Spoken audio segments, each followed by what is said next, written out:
Okay, everybody, so in this example, we're going to talk about really how calculating and using percent difference and percent error are different. So first thing we need to do is make sure we understand what each one is and when it's used. So percent error is used to calculate how far a measurement or a prediction is from some accepted value. So the key here is that the actual or the accepted value is a known value. When we're talking about percent difference, what we want to look at there is it's used to calculate how far apart two measurements or predictions are from each other. So this would be a good time to compare, let's say, if two lab groups were doing the same lab and they came up with a prediction for a particular experiment, and we wanted to compare how different their predictions are, we could use percent difference for that. There's not an accepted correct answer for that sort of thing, but we can compare those two. The equation used to calculate percent error is here, which I'm outlining in the box.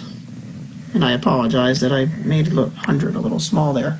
So you're going to take the absolute value, that's what the bars are, the absolute value of the accepted value minus the predicted value divided by the accepted value. So it's the difference in the two values divided by the accepted value, and then you multiply that by 100 to make it into a percent. Because it's absolute value, it's going to be a positive number. Okay, and then percent difference is kind of similar, but not exactly the same. So here, again, we take the difference in the two values, so value 1 minus value 2, and we take the absolute value. But in the denominator here, we have basically the average of the two. If you look at the setup, it's the first value plus the second value divided by 2. That would be the average. So it's the difference divided by the average multiplied by 100 to make it a percentage. So I set up an example here where we're looking at the percent error when we have an accepted acceleration of 9.8 meters per second squared, and we came up with a prediction of 9.92 meters per second squared. So we'll look at how to calculate percent error in that example. So we have the percent error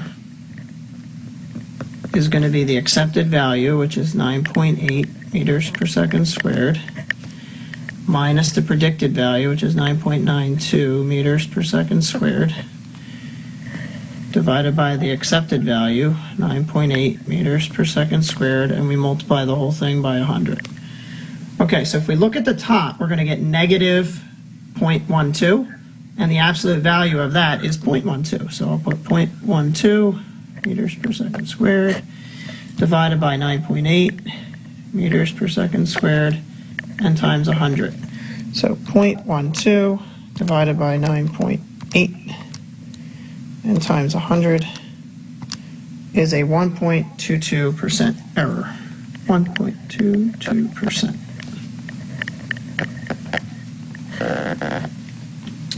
Okay, now let's look at the example where we do the percent difference. So in this example, we have a range of 5.47 meters and a second range of 5.62 meters, and we want to look at what's the percent difference between those two. So the percent difference is going to be 5.47 minus 5.62, and we'll take the absolute value of that, divided by the average of those, which is 5.47 plus 5.62 over 2, and multiplied by 100. Okay, so 5.47 minus 5.62 is negative 0.15. The absolute value of that is 0.15. So that goes up top. And I forgot my units there, that's meters. Okay, and we have on the bottom 5.47 plus 5.62 divided by 2. So in the denominator I have 5.47 0.545 meters, and we're going to multiply that by 100. So 0.15 divided by 5.545 times 100 gives me 2.71 when I round it, 2.71% difference. So these are just some examples of using the equations for percent error or percent difference. Remember when to use them. You use percent error when you're comparing against some standard or accepted value. You use percent difference when you're comparing two values, neither of which is more important or has more authority than another.